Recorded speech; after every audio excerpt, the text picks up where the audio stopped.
Nós estamos começando o programa Trocando Ideias, programa da Igreja Presbiteriana de Pinheiros, em São Paulo, um programa que visa abençoar a sua vida, trazer luz à sua mente e aquecer o seu coração. A Igreja Presbiteriana de Pinheiros é uma igreja bíblica, missionária e acolhedora, uma igreja relevante, uma igreja para você e para a sua família.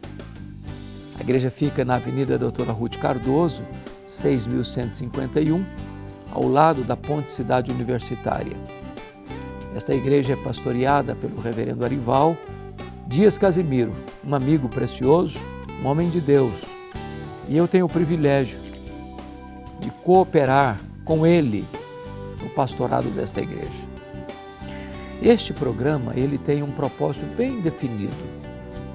Há muitas perguntas que as pessoas querem fazer, nem sempre têm oportunidade de fazer, e eu aqui gostaria de responder algumas dessas perguntas. Selecionei 3 delas aqui para tratarmos com você no programa. A primeira pergunta é a seguinte: Pastor, o fato de Judas estar possuído pelo demônio anula de alguma forma a sua responsabilidade? É uma boa pergunta. Boa pergunta porque tem muitas pessoas hoje entrando na teologia com a mentalidade freudiana, que Freud chamava dos problemas halógenos e não dos problemas autógenos, como se o outro sempre fosse o culpado. Algumas pessoas dizem, não, eu não sou culpado, eu sou uma vítima. Eu só fiz isso porque a sociedade me induziu, porque meus pais não me criaram direito, ou porque fui reprimido na infância, ou porque não tive oportunidades na vida, ou porque o demônio me induziu a fazer. Eu não sou culpado, o culpado é o outro. Essa não é a visão bíblica. A Bíblia diz que o diabo entrou em Judas, porque Judas deu brecha. Judas era um apóstolo, mas não era um homem convertido. Judas era o tesoureiro do grupo apostólico e ladrão, mas fingia que estava tudo bem. Ele desfrutava da confiança dos seus pares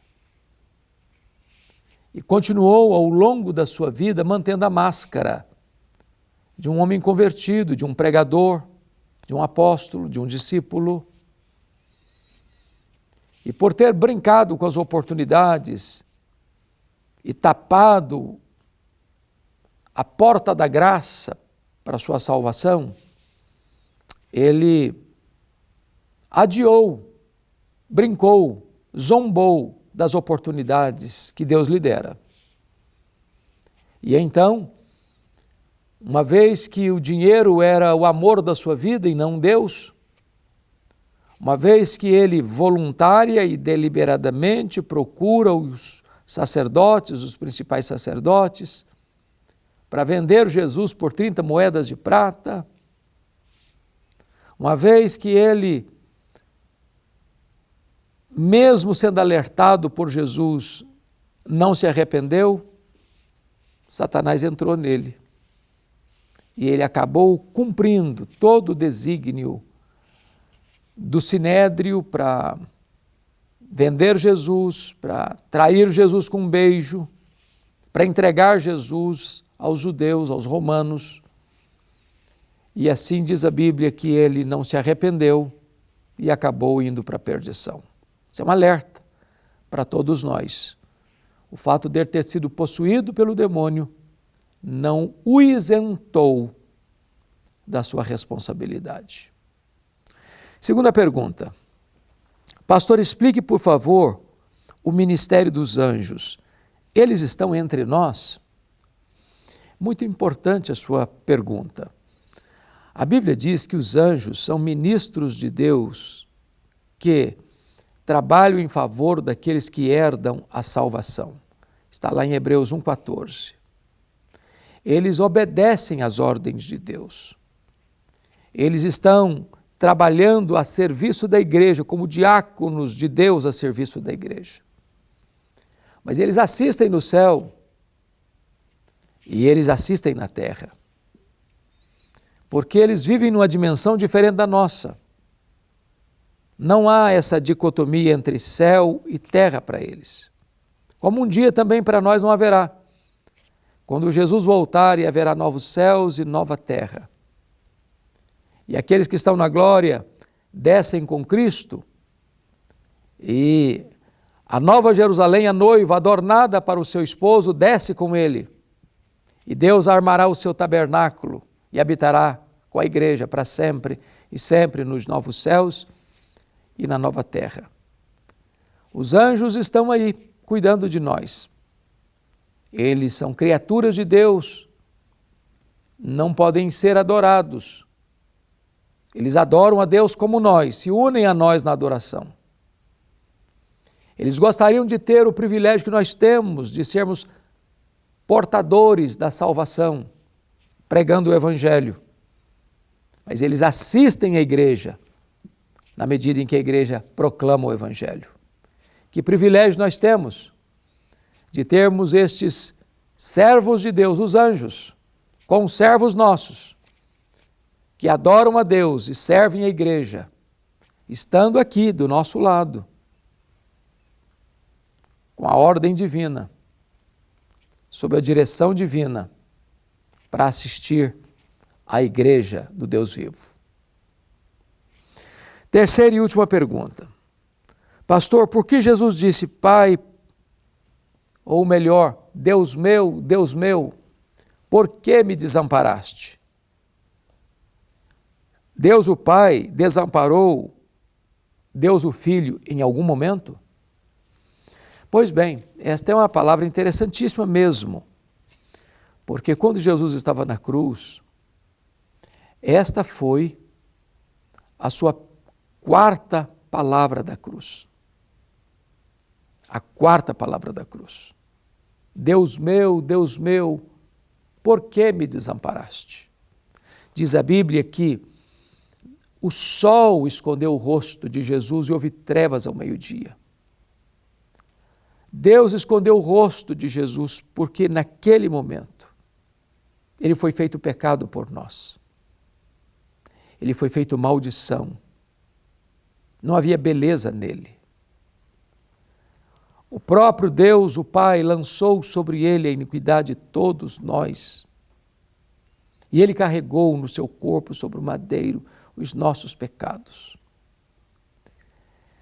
Ele foi ferido e agradou ao Pai moê-lo. Quando toda a ira que devia cair sobre a nossa cabeça foi lançada sobre ele, e ele bebe sozinho aquele cálice amargo da ira de Deus que nós devíamos beber. Deus o desamparou para amparar a nós. O Pai aplica no seu Filho o golpe da lei para não aplicar em nós.